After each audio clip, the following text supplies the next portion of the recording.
شکر کر وہ تیرے عیبوں کو چھپائے ہوئے ہیں، شکر کر وہ تیرے شرم عصیاں سے، شرم عصیاں سے نہیں سامنے جایا جاتا، یہ بھی کیا کم ہے کہ تیرے شہر میں آئے ہوئے ہیں، یہ بھی کیا کم ہے۔ قبر کی نیند سے، قبر کی نیند سے اٹھنا کوئی آسان نہ تھا، ہم تو محشر میں تمہیں دیکھنے آئے ہوئے ہیں، شکر کر وہ تیرے عیبوں کو چھپائے ہوئے ہیں۔ سبحان اللہ۔ وقت ہوا ہے مختصر سے بریک کا، بریک کے بعد ہوتی ہے آپ سے دوبارہ ملاقات۔ کہ وہ تجارت کے لیے کہ موروثی زمین ہے،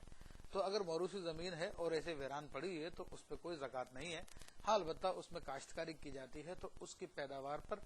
عشر یا پھر نصف عشر ہوگا، ادروائز اس پہ کوئی زکوٰۃ نہیں ہے۔ ٹھیک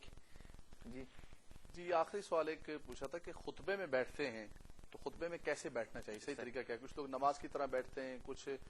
بالکل ویسے بیٹھتے ہیں، کوئی ادھر ادھر دیکھتے رہتے ہیں۔ لیکن جی خطبے میں کوئی حیت متعینہ نہیں ہے،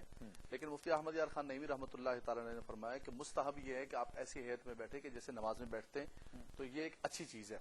خطبے میں ادھر ادھر دیکھنا کوئی ناجائز نہیں ہے، دیکھ سکتے ہیں، لیکن ایک چیز کی ممانعت ہے کہ خطبے کے اندر نہ تو آپ بات کر سکتے ہیں اور نہ کچھ پڑھ سکتے ہیں، یہاں تک کہ تسبیحات نہیں پڑھ سکتے، درود پاک نہیں پڑھ سکتے،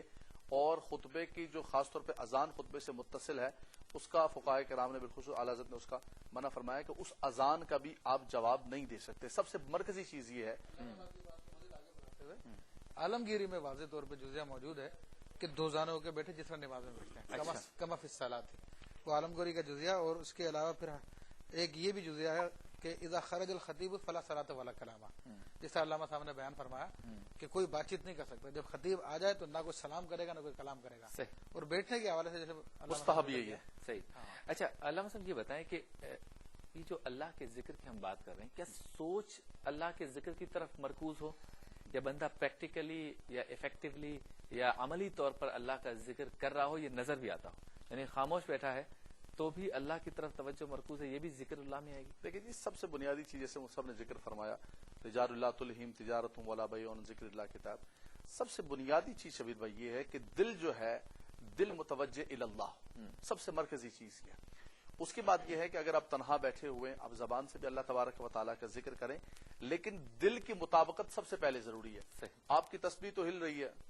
فرماتے ہیں تسبیح پھری تے دل نہ پھریا، صرف تسبیح آپ کی چل رہی ہے لیکن آپ کا دل متوجہ نہیں ہے، آپ کا دل اللہ تبارک و تعالیٰ کا ذکر نہیں کر رہا، تو صرف تسبیح گمانے سے بات نہیں بنے گی، دل کا متوجہ ہونا ضروری ہے۔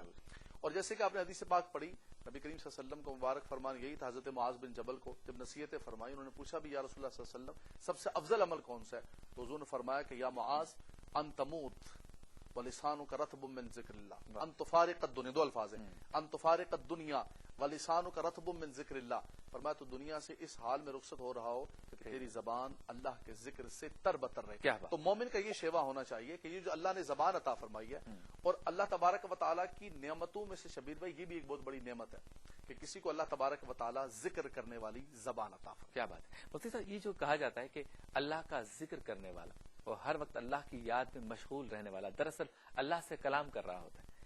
یہ کلام کرنا اللہ سے کچھ سمجھ میں نہیں آتی، بات بظاہر عقل میں نہیں آتی کہ اللہ سے کلام اس طرف سے تو ہو رہا ہے وہاں سے اس کا جواب کیسے آتا ہے، اس کا جواب میں آپ سے لوں گا ایک مختصر سے بریک کے بعد. ملتے ہیں ایک چھوٹے سے بریک کے بعد.